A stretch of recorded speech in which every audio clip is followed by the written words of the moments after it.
आज बात करते हैं हम एक ऐसे बैंकिंग ऐप की जो कि पहले तो बहुत ही फजूल था, लेकिन फिर उसको अपडेट ओवरऑल होने के बाद सिर्फ थोड़ा सा फजूल हो गया। बात कर रहे हैं हम स्टैंडर्ड चार्टर्ड बैंक की। स्टैंडर्ड चार्टर्ड के नए ऐप को 20 में से को कुल 10 नंबर मिलते हैं ग्रेस मार्क्स मिला के, अभी भी आता प्रॉफिट की नॉट रेकमेंडेड कैटेगरी। आज से 10 साल पहले अगर किसी शख्स ने अकाउंट खुलवाने के लिए बैंक चुनना हो तो दो चीज़ें सोचता था। पहला कि घर के करीब कौन से बैंक की ब्रांच है, और दूसरा कौन सा बैंक सस्ती चेकबुक दे रहा है। लेकिन अगर आज वही शख्स एक नया बैंक अकाउंट खुलवाने जाए तो गालिबन उसके जहन में पहली चीज़ होगी कि सबसे अच्छा बैंक का ऐप किसका है।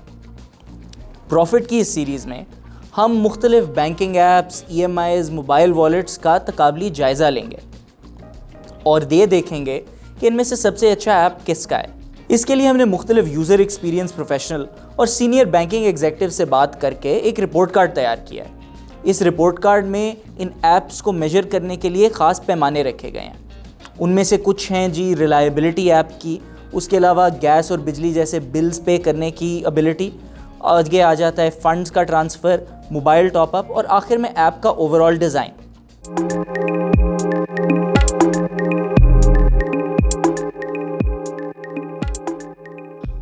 आज बात करते हैं हम एक ऐसे बैंकिंग ऐप की जो कि पहले तो बहुत ही फजूल था, लेकिन फिर उसको अपडेट ओवरऑल होने के बाद सिर्फ थोड़ा सा फजूल हो गया है। बात कर रहे हैं हम स्टैंडर्ड चार्टर्ड बैंक की।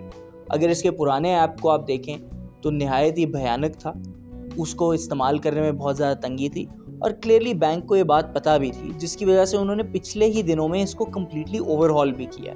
शुरू में जब आप ऐप को खोलते हैं तो देखने में तो बड़ा फ्यूचरिस्टिक लगता है। सारी आपकी ट्रांजैक्शंस फ्रंट पे आ जाती हैं, जितने जितने पैसे आपने कहीं ट्रांसफ़र किए हुए हों। उसके अलावा आपके करंट बैलेंस का ऑप्शन आ जाता है और फ्रंट पे ही ट्रांसफ़र और बिल पेमेंट्स की ऑप्शंस है।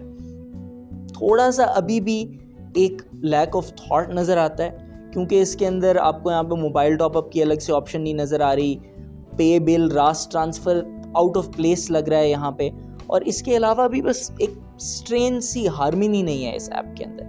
मगर फिर भी कोशिश उन्होंने क्लियरली की है और पहले से तो कई इम्प्रूवमेंट है।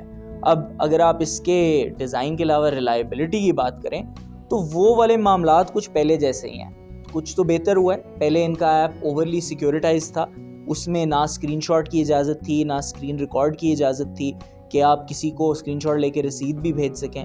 उसके अंदर ये भी मसला था कि जो बैलेंस था, अगर आपने कहीं फ़ंड ट्रांसफ़र या बिल पेमेंट किया तो इमीडिएटली अपडेट नहीं होता था, काफ़ी टाइम लगाता था, दूसरे बंदे को पेमेंट नहीं पहुंचती थी।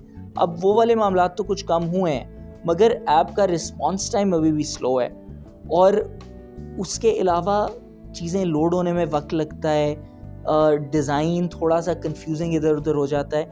तो ओवरऑल इम्प्रूवमेंट होने के बावजूद वो वाली बात नहीं बनी जो एक मेजर ओवरऑल के बाद बननी चाहिए थी। अगर हम डिस्कस करें ऐप के फंक्शंस की तो सबसे पहले तो आ जाता है इसमें ट्रांसफ़र का ऑप्शन। फ्रंट पे ही करंट बैलेंस के साथ ट्रांसफ़र का बटन है, उसमें आप खोलते हैं तो 4 टाइलें आपके पास आ जाती हैं, between my accounts, international transfer, Rust transfer और लोकल ट्रांसफ़र। अब ये लैंग्वेज भी यहाँ पे फ़र्क हो सकती थी। लोकल ट्रांसफ़र के बजाय चूज़ बैंक हो सकता था, जो कि एक simpler way of putting the same thing है। मगर आप लोकल ट्रांसफ़र में भी चले जाएँ तो एक तो वक्त लगता है लिस्ट ऑफ बैंक्स खुलने का। अगर वो आखिरकार खुल भी जाए तो उसके बाद जाके आप पहले कोई अकाउंट चूज़ करते हैं, फिर उसमें उसका नंबर ऐड करते हैं, बेनिफिशियरी ऐड होता है जनाब, उसके बाद कोई OTP आता है। वो वाले मामलात तो सब सेम है, लेकिन जैसे कि आप देख सकते हैं ऐप वक्त बहुत ज़्यादा लगाता है चीज़ें लोड करने में। और उसके अलावा इसके नीचे कैश देने की या बिल्स पे करने की ऑप्शन साथ ही आ जाती है। वंस अगेन लोडिंग का मसला है, लैग का मसला है और उस वजह से ओवरऑल एक्सपीरियंस ख़राब हो जाता है। मगर फिर भी डिज़ाइन वाइज कुछ बेहतरी है, रिलायबिलिटी वाइज नहीं है। अगर आप पे बिल्स के अंदर जाएं तो वहीं से मोबाइल टॉपअप और यूटिलिटी बिल्स दोनों एक ही जगह से होते हैं, जो कि उसूलन सेपरेट ऑप्शंस होने चाहिए, क्योंकि इमीडिएटली ऐप खोलते ही पता चल जाना चाहिए यार मैं इस काम के लिए यहाँ पे आया हूँ, इसको खोलूँगा, इसको सादा सादा हो जाना चाहिए। अब अगर ये ऐप इवेंचुअली लोड हो भी जाए, जो कि अभी तक हो नहीं रहा, तो उसके बाद वो आपसे कहता है भाई which billing organization are you paying to. अब आप ऐड बिल पे ही में करते हो, एक बार फिर वो घंटा लगा के सारी ऑप्शंस आपके सामने खोलता है और फिर जाके आप बता सकते हो भाई आपने लेस्को को बिल देना है, वापडा को देना है, किसको देना है। स्लो है प्रोसेस, कॉम्प्लिकेटेड है, ठीक है दिखने में ऐप थोड़ा बेहतर हो गया, पुराने ज़माने का नहीं लगता, लेकिन मसाइल सारे वही वाले अभी भी एग्जिस्ट कर रहे हैं, जिसकी वजह से स्टैंडर्ड चार्टर्ड को 21वीं सदी में आने के लिए एक बार फिर थोड़ी सी मेहनत करनी पड़ेगी। स्टैंडर्ड चार्टर्ड के ओरिजिनल ऐप को प्रॉफिट की बहुत ही लो रेटिंग मिली थी। इसको रिस्पॉन्स टाइम और रिलायबिलिटी में 5 में से 1 नंबर मिला, बिल पेमेंट और मोबाइल टॉपअप में भी 5 में से 1 नंबर मिला।